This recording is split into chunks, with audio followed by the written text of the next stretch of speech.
So good morning, everyone. My name is Sondes Turki. I'm a PhD candidate at School of Industrial Relations at the University of Montreal. Today I'm going to present this work, which is part of the Globalizing Actors project. So this paper focuses on the link between cross-border norms and the voluntary turnover of subsidiary managers. And this is based on the interviews that have been done by me, my supervisor, Professor Gregor, and Professor Pamela Lirio.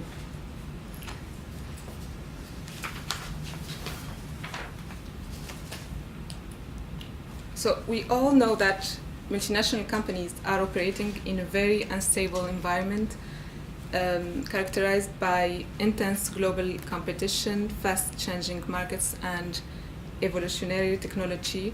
So multinational companies have little to no control over their external environment, but they still have control over their strategic assets, and this to create long-term competitive advantage.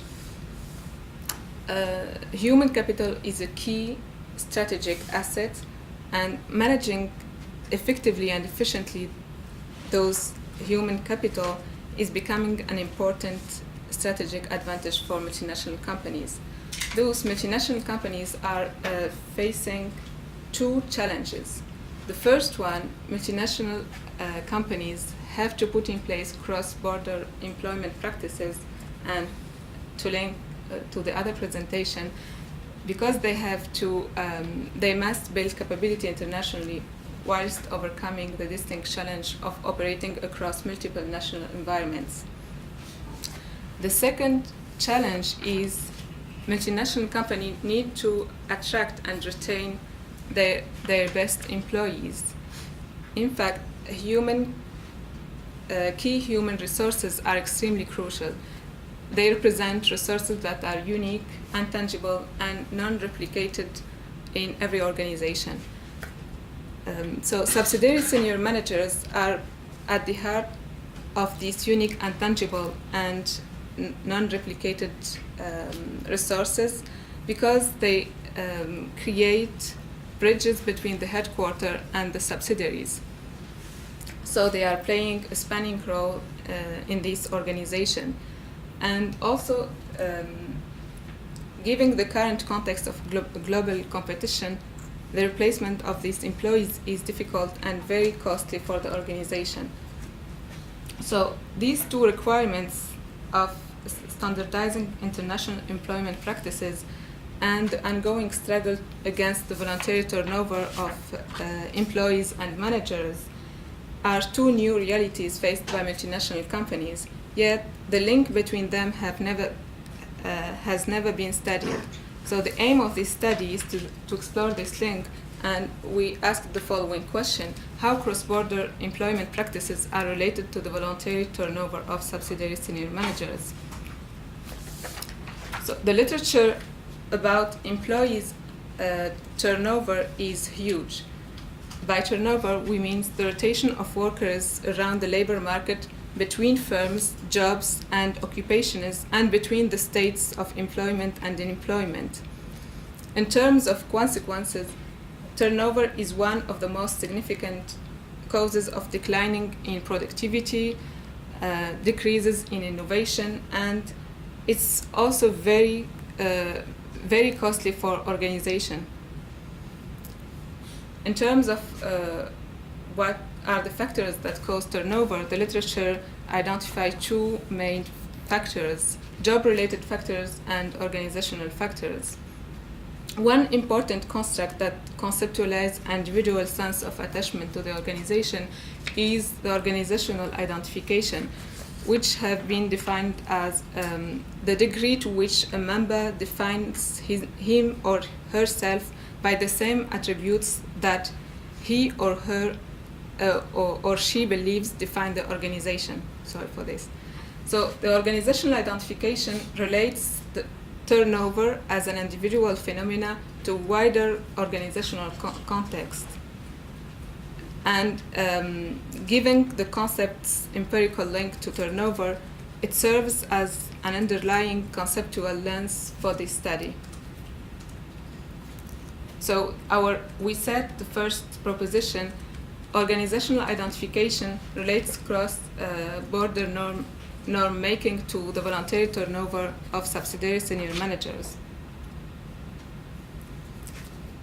So in order to link cross-border norm making and the voluntary turnover of subsidiary senior managers, we first analyzed the link between cross-border norms and manager organizational identification of managers, and then we will present the link between organizational identification and the voluntary turnover of subsidiary managers.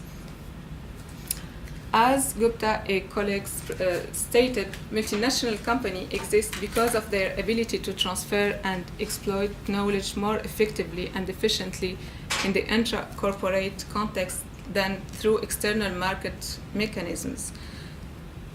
So as production networks are becoming more than ever global, many multinational companies are deciding to create transnational norms, ways of doing things, trying to connect the transnational, national, and subnational levels.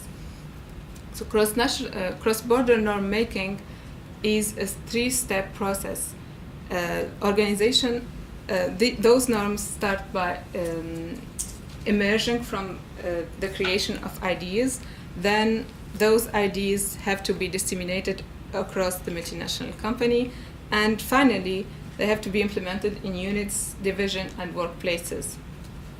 On the other hand, we have the organizational identification, which can be defined as an interplay between individuals and organization.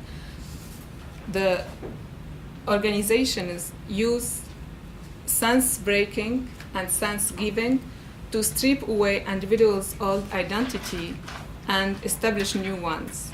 Individuals, on the other hand, use sense-making to incorporate the new identity to his or her self-concept. So we said the second proposition, cross-border norm making influence the organizational identification of subsidiary senior manager. In the context of turnover research, it's argued that individuals who identify with their organization integrate the organization as part of their self-concept and become psychologically intertwined with it, and thus being more inclined to continue to be a member of this organization. So the negative relationship between organizational identification and turnover has received wide empirical support. We set the third proposition based on those results. So the organizational identification of subsidiary senior managers has an impact on voluntary turnover. This paper follows an explorative research approach to answer the question about how cross-border norm making influence is linked to voluntary turnover of subsidiary managers. So to collect our data, we draw open interviews that are exploratory, in-depth, semi-structured. They were conducted face-to-face or by phone or by Skype and we use a guideline listing the questions to be asked, and we covered all the aspects of organizational identification, cross-border norm making, and turnover, managers' turnover. Those interviews were conducted with senior managers.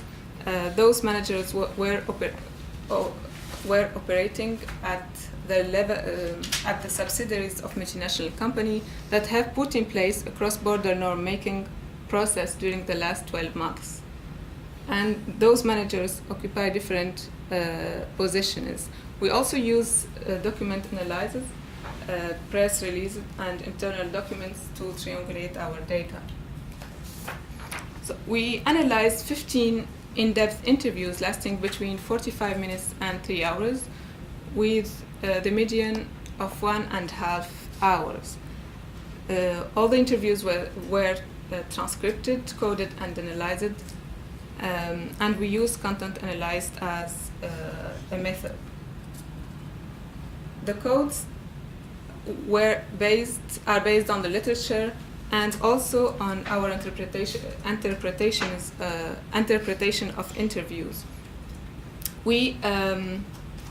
So we have two case studies, Organization A and Organization B. Organization A is operating in the energy sector, Organization B in the food sector. Both have their headquarters in France, are based in France, and they have subsidiaries around the world.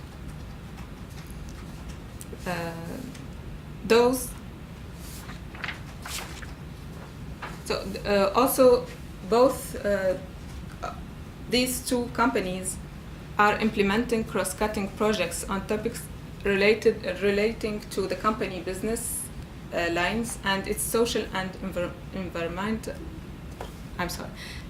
environmental commitment. So they have the same projects to put in place, and we did 10 interviews in company A and 5 interviews in company B. For Organization A new CEO was hired in 2015.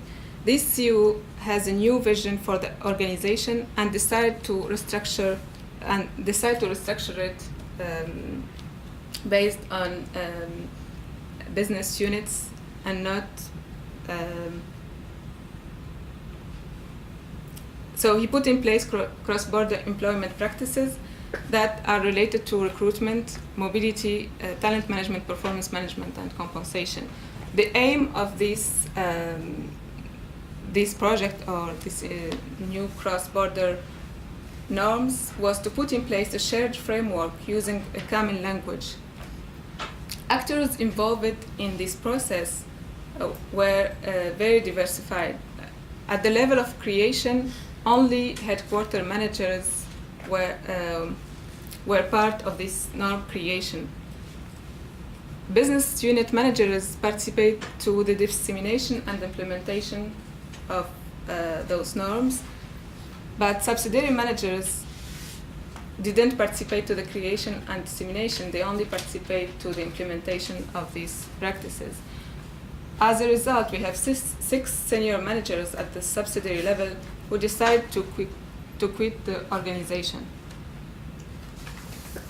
So we try to understand why they quit the organization, and they say, as an explanation, I'm not going to read all of them, but I'm going to focus on one or two. In my opinion, this initiative was based on the misconception that all the subsidiaries must conform to one way of doing things. Another manager said, I do not recognize myself in the new culture of the organization. I think that the individual has been breached.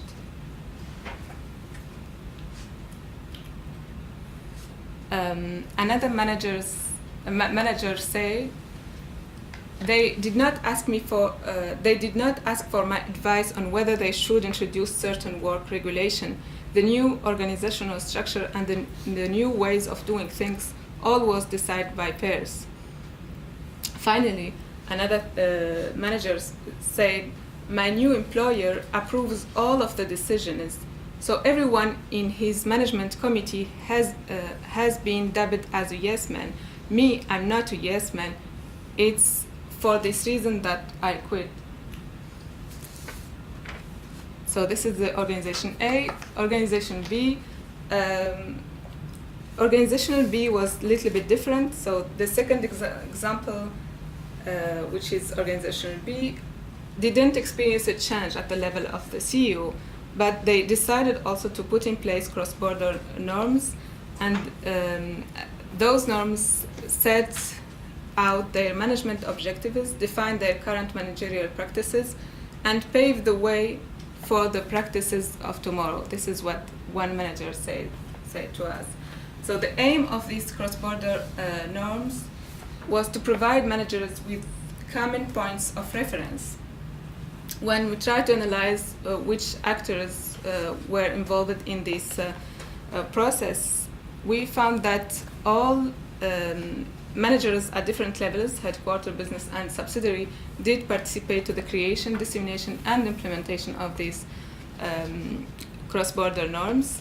So the 4 senior managers at the subsidiary level with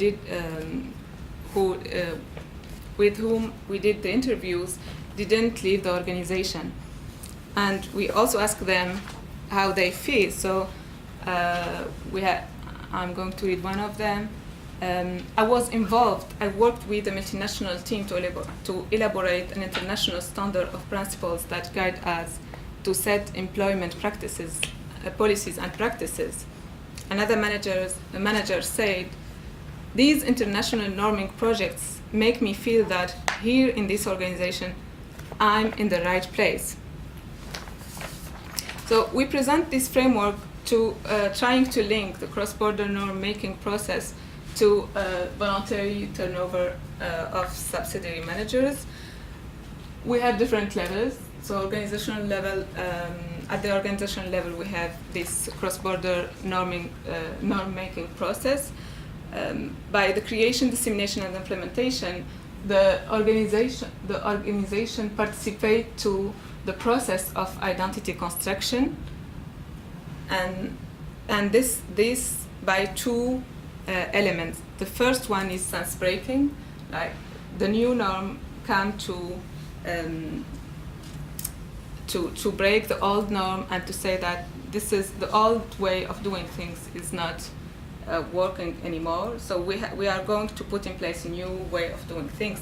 So they give sense to the new norm, and at the individual level, this new norm, if it doesn't match the individual values and identity, the individual will not be able to make a sense of this new identity. So he's going to disidentify with the multinational company, and the result will be the voluntary turnover.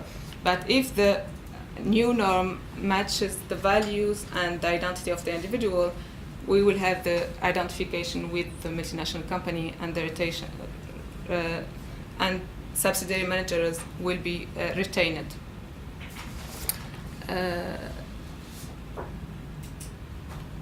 So as a conclusion, these are our preliminary results. We want to share that with you, and we want to show that cross-border norm making is becoming inevitable for multinational company, and this cross-border norm making shapes employees and managers' identity, and this by sense breaking and sense making. So in order to avoid the disidentification with the organization, managers, at least at the level of the subsidiary, should be involved in the cross-border norm-making process. From the interviews also, we found that those subsidiary managers told us that the headquarters did not communicate with them to inform them that these norms are going to be put in place. So communication within the multinational company is also very important. And just to finish, I want to read this statement said by one manager. The first one: when they impose rules on you, you always have 2 choices. You embark or you don't embark on it. The second manager said, I think we should have an opportunity. I think our CEO should have given us more voice at the table before putting all of these policies in place. We have not been included in the discussion, and I don't know why. And the third, it seems that after the facts, they are really shocked to hear that their new infrastructure is in place and that managers are leaving different organizations. I don't believe that the organization is ready to do a 360-degree turn and reconsider. So this is all. Thank you very much.